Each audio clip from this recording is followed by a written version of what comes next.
Psychiatry की दवाइयों को कम से कम कैसे लिया जाए? पेशेंट्स का ये बड़ा एक सवाल रहता है कि डॉक्टर साहब कम से कम दवाई दीजिए, और बहुत अंडरस्टैंडेबल भी है, बहुत लाजमी भी है कि कोई भी इंसान ज़्यादा दवाई तो खाना चाहता नहीं है। मुझे भी कोई बोले कि भाई आप दवाई शुरू कर दो किसी पर्टिकुलर बीमारी की और 10 दवाइयाँ खाओ वर्सेस 2 दवाइयाँ खाओ, तो मैं भी कहूँगा भाई 2 दवाइयाँ दे दो, 10 दवाइयाँ क्यों खिला रहे हो, कोई साइड इफेक्ट हो जाएगा, कुछ हो जाएगा। तो ये कैसे करें, साइकेट्री की दवाई कम कैसे की जाए?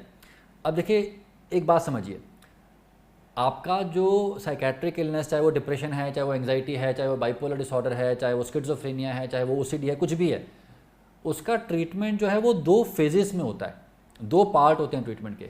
पहला पार्ट ये होता है कि आप दवाइयाँ स्टार्ट करते हैं, दवाइयों की डोज ऊपर नीचे करते हैं, दवाइयाँ जोड़ घटा करते हैं, और आप प्रयास करते हैं कि बीमारी पूरी दब जाए, लक्षण पूरे दब जाए।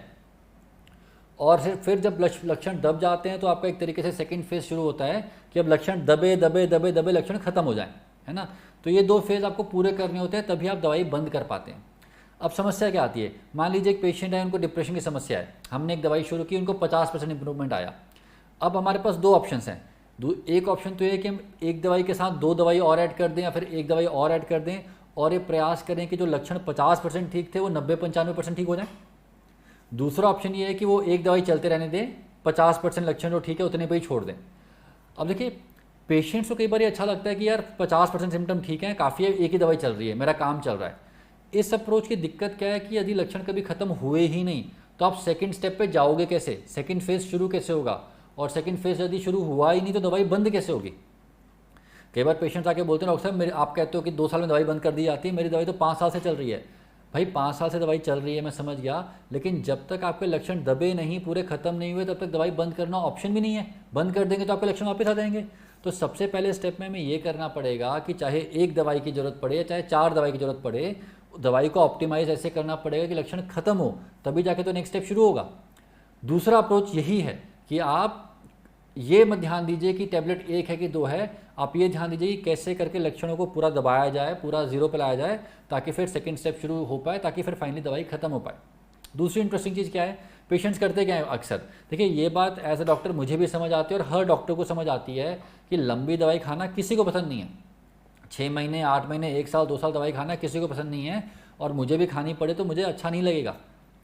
लेकिन होता क्या है, पेशेंट्स की दवाई शुरू हुई, 2 महीने 3 महीने में उनके सिम्टम कम हो गए, काफ़ी हद तक ख़त्म हो गए। अब उनको किसी ने बता दिया, चाचा जी ने, फूफा जी ने, दोस्त ने, किसी ने, यूट्यूब पे कोई ज्ञान दे रहा है, कोई कुछ कर रहा है कि भाई दवाइयाँ बंद कर दो, दवाइयों से कुछ हो जाएगा। अब इंसान डरता तो है ही, 2 महीने में दवाई बंद कर दी। अब जो चीज़ ठीक हो चुकी थी उसके लक्षण वापस आ गए। अब इस बार जब लक्षण आए तो ज़रूरी नहीं कि वो पुरानी वाली दवाई से ठीक हो ही जाए। कई बार क्या होता है कि अब ज़्यादा दवाई देनी पड़ती है, डोज ज़्यादा देनी पड़ती है उसको रोकने के लिए, सिम्टम को ठीक करने के लिए। तो इंसान ने दवाई बंद इसलिए की होती है कि दवाई ना खानी पड़े, प्रॉब्लम आने के बाद दवाई और ज़्यादा खानी पड़ती है। इनफैक्ट ऐसी स्टडीज़ हो रखी हैं जिसमें देखा गया था कि जो लोग अपनी दवाई रेगुलरली खाते हैं वो एक्चुअल में कम दवाइयाँ खाते हैं। जो लोग दवाइयाँ बीच बीच में ब्रेक कर करके खाते हैं उनमें बीमारी बढ़ती रहती है, जब बढ़ती रहती है तो और ज़्यादा दवाइयाँ खानी पड़ती हैं। तो ओवरऑल मिला के जब देखा जाए तो जो लोग दवाइयाँ बार बार बंद करते हैं वो एंड में ज़्यादा दवाई खाते हैं इन कंपैरिजन टू उन लोगों के जो कि दवाई रेगुलरली खाते हैं और जिनकी दवाइयाँ कम होती रहती हैं। तो इस बात को प्लीज़ समझिए कि मकसद ये नहीं है कि 1 गोली खाई जाए, 2 गोली खाई जाए। मकसद ये है, एम ये है कि सिम्टम्स को जल्दी से जल्दी पूरा कंट्रोल किया जाए, ताकि कल को दवाई को कम करके बंद किया जा पाए। अगर सिम्टम पूरे कंट्रोल नहीं होंगे तो दवाई कभी भी बंद नहीं होगी। तो इस बात को ध्यान रखिए। आपके जो भी साइकेट्रिस्ट हैं वो जिस प्रकार से भी सलाह दे रहे हैं उसको समझिए, और दवाई को कम करने का एक तरीका होता है। जल्दीबाजी में दवाई कम करने पे प्रॉब्लम बढ़ जाती है, ठीक नहीं होती है।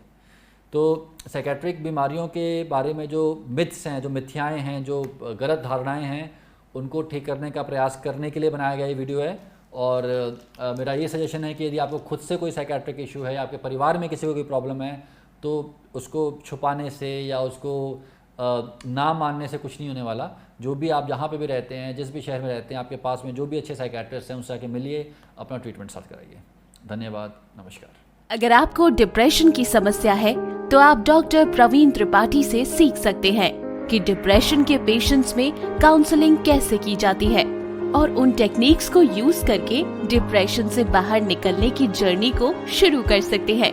स्क्रीन पर दिए कार्ड को क्लिक करें या फिर डिस्क्रिप्शन में दिए लिंक को क्लिक कर डॉक्टर प्रवीण त्रिपाठी के कोर्स में एनरोल करें।